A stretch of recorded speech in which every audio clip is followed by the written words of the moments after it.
17 বছরে আওয়ামী লীগ ও পাট এ পাট করে এত কিছু করেছে, 1 টাকার দুর্নীতি কোনোদিন খুঁজে পায় নাই।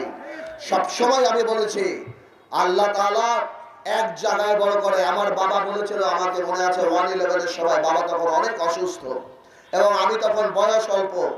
বাবা আমাকে বলেছিল, বাবা আমার যদি কিছু হয়ে যায় তুই কিন্তু ম্যাডাম রে ছেড়ে যাবি না।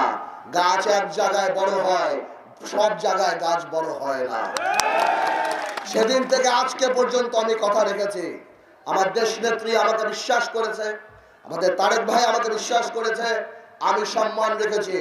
আপনারা এক সময় আমার বাবাকে বিশ্বাস করে ঠকেন নাই, ইনশাল্লাহ আমারে বিশ্বাস করেও সামনে আপনারা ঠকবেন না। 2008 সালে যখন আপনারা আমাকে ভোট দিয়েছিলেন, এরপর থেকে 17 বছর আপনারা আমাকে নিজেই দেখেছেন সংসদে আমি কিভাবে মানুষের পক্ষে দাঁড়িয়েছিলাম, মানুষের অধিকারের পক্ষে দাঁড়িয়েছিলাম, বাংলাদেশের মানুষের পক্ষে দাঁড়িয়েছিলাম।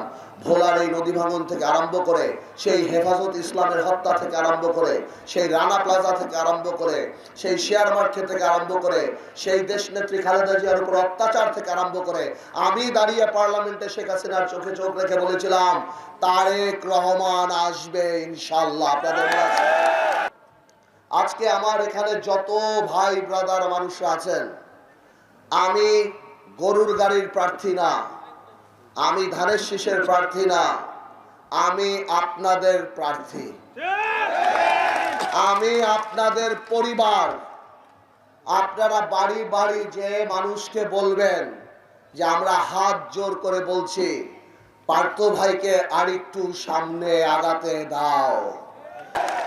আপনাদের কাছে আমার একটাই অনুরোধ, আমি আবার বলি, আমার তরুণ সমাজের ভাই ব্রাদাররা আছে, তোমরা অনেকেই বাবারে দেখো নাই, আজকে মুরব্বীরা আছে তারা বাবারে দেখছেন, আমার মা বোনরা আছে।